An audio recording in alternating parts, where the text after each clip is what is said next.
आज उधना रेल्वे स्थानकावरून अमृत भारत एक्सप्रेस गाडीची ब्रह्मपुरी ओडिसापर्यंत धावण्यास सुरुवात झाली। रेल्वे मंत्री अश्विनी वैष्णव यांनी या गाडीला हिरवा झेंडा दाखवून उद्घाटन केले। नंदुरबार येथूनही या गाडीला हिरवा झेंडा दाखवण्यात आला। यावेळी माजी खासदार डॉक्टर हिना गावित, सुप्रिया गावित, सुहास नाईक तसेच विविध पदाधिकारी उपस्थित होते।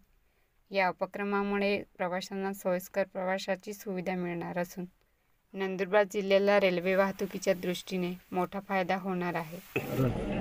आज मोदीजींनी अमृत भारत एक्सप्रेस अंतर्गत उधन्याहून ब्रह्मपूर ओरिसा या ठिकाणी जाण्यासाठी एक नवीन रेल्वेची सुरुवात केलेली आहे। मोदीजींनी आज ब्रह्मपूर येथून या गाडीची सुरुवात केली आणि रेल्वे मंत्री सन्माननीय अश्विनी वैष्णवजी यांनी उधन्याहून या गाडीला झेंडा दाखवला। आज नंदुरबार स्टेशनवरून देखील ही गाडीला झेंडा दाखवण्यासाठी मी आणि माझ्यासोबत सर्व पदाधिकारी या ठिकाणी उपस्थित आहे। आम्ही मोदीजींचं आणि केंद्र सरकारचं मनापासून आभार मानतो की आपल्या इथून आज ओरिसाला जाण्यासाठी अजून एक नवीन गाडी आपल्या सगळ्यांसाठी आपल्या सेवेमध्ये या ठिकाणी सुरू झालेली आहे।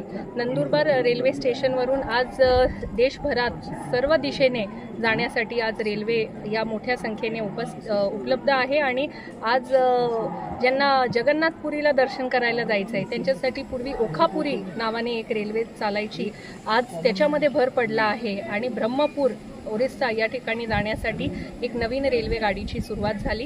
ही गाडी आठवड्यातनं एक दिवस राहणार आहे आणि दर आठवड्यात संडेला म्हणजे रविवारी ही ट्रेन चालणार आहे।